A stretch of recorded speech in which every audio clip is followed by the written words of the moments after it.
Hello everyone, and welcome back to Amanita Acres.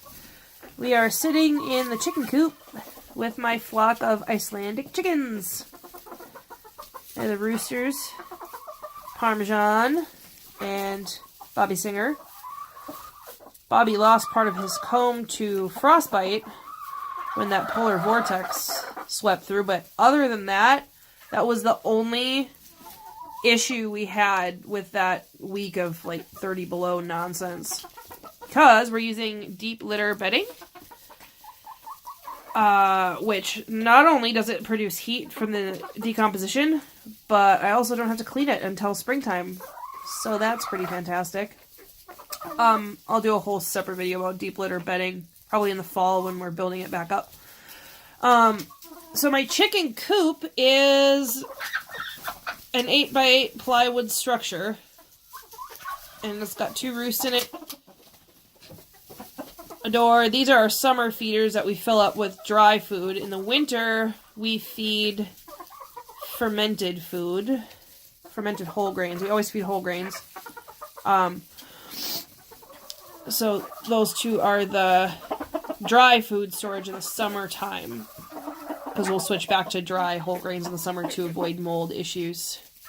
And then our nesting boxes are just crates turned on their side, and they like them.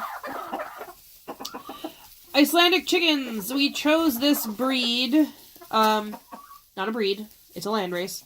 Chose this landrace of chicken for their kind of set it and forget it personalities. They love to forage. They're also sometimes called pile chickens for their affinity for rummaging through compost piles. They are very good survivors. They are kind of mixed genetics of all the chickens that the Norse brought to Iceland, and then for 1,000 years they just ran amok and bred in Iceland. They are cold hardy, but Iceland doesn't have a Wisconsin climate. Iceland has more of a, I guess, Pacific Northwest kind of climate if you're in the U.S. So they do get cold, but not as bitterly cold as, say, interior Alaska or the northern Great Lakes regions. I find them to be quite nice, really friendly. Goldie likes to hang out because she loves treats. And that's something that might not be a breed thing or a landrace thing. That's that might be a handling thing, because we have a small flock and I want to keep it small because they provide plenty of eggs for us. I'm not interested in selling Icelandic chicks as like part of my business, because one of the world's best Icelandic breeders lives 20 minutes away from me, so I don't really need to edge in on that market. So these all, oh, they're Solo. Solo. If you remember her from Facebook, she lived in the house for a while, and she has no toes. But she's doing great.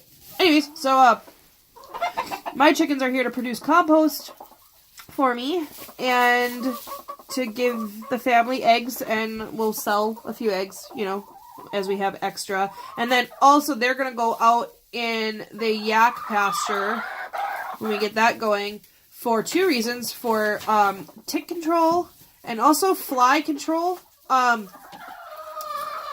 We'll be practicing, or attempting to practice, mob grazing, which means the yak will get on pasture, on a little piece of pasture for a little while, and then we'll move them the next day, and then we'll send the chickens and turkeys behind them to pick through their dung and find larvae and flies and things like that. So they'll be able to, it's a natural way to keep pests down for larger livestock, which is pretty cool. Their care is pretty standard chicken care. We haven't had any disease issues with ours. Granted, this is our first year raising them. But so far, so good. No disease issues. Extremely cold hardy. Especially doing this deep litter method that releases some of that heat.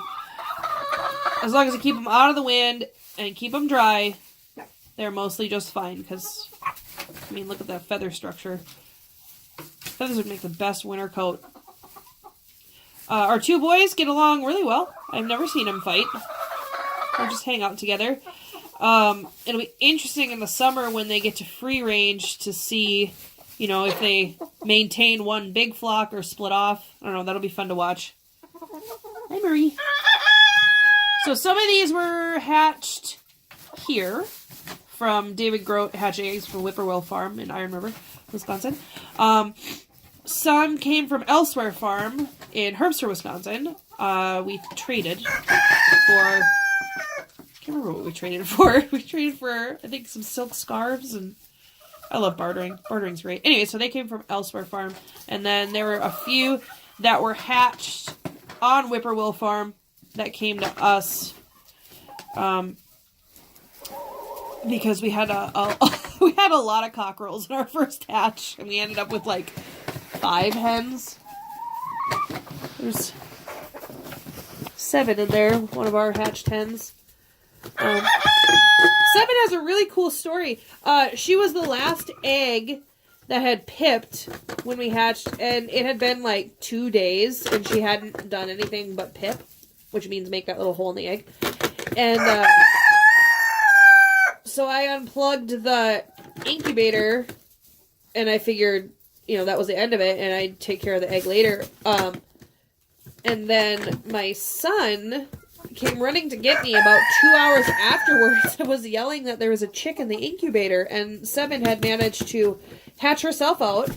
The humidity had gone down, so the membrane stuck to her a little bit, so I had to kind of assist in her hatching. But now she's one of my best hens. She's awesome. She's a really friendly girl, too. What are you doing, Clover? Coming to investigate. Anyways, characteristics of the Icelandic breed. They have, usually have nice white earlobes. That's not always a guarantee. They're not supposed to have any feathering on their legs. Sorry, I'm sick. That was really gross. I'm sorry. They, are not supposed to have any feathering at all on their legs. And they come in a rainbow of colors. Like, you see my flock is really all sorts of different colors. There isn't really a standard color for Icelandics. They are a medium-sized chicken. They don't dress out real huge, but I mean, it's big enough for our family. Like one cockerel carcass I can make like a week's worth of soup out of. So, I mean, that's not too bad. And you can see the size difference in our hens and our roosters too. They lay pretty well. They laid all winter, not full strength, obviously, but we got eggs. Like, as soon as we had one that was old enough to lay, we got eggs from then on out. Only the really, really nasty cold days, they skipped for a while. They make excellent mothers. Very independent mothers. Excellent foragers. And they're usually quiet. Fairly quiet. But the kids are out playing, so the roosters are apparently offended by that behavior. And they're yelling about it. They have a whole huge run system. They have access to the garden. They just haven't since it's been snowy. They've just decided to stay in their coop. Hi, Sunshine. They're very curious. If they hear a weird noise, they won't run away from it. They'll come up and very carefully see what's going on. They are very food motivated, which I think is just a chicken thing. Hi, Scooch. Hi, Scoochy. Scooch had trouble too when she was a baby. She doesn't absorb protein correctly. So for a long time we were feeding these guys game bird feed before we switched over to whole grains and fermenting feed. Because as soon as Scooch here got off free ranging, as soon as we confined them to the garden for the winter, to clean up the garden and stuff, she immediately exhibited her protein deficiency symptoms again of leg paralysis and kind of fluffing out, acting like she was cold.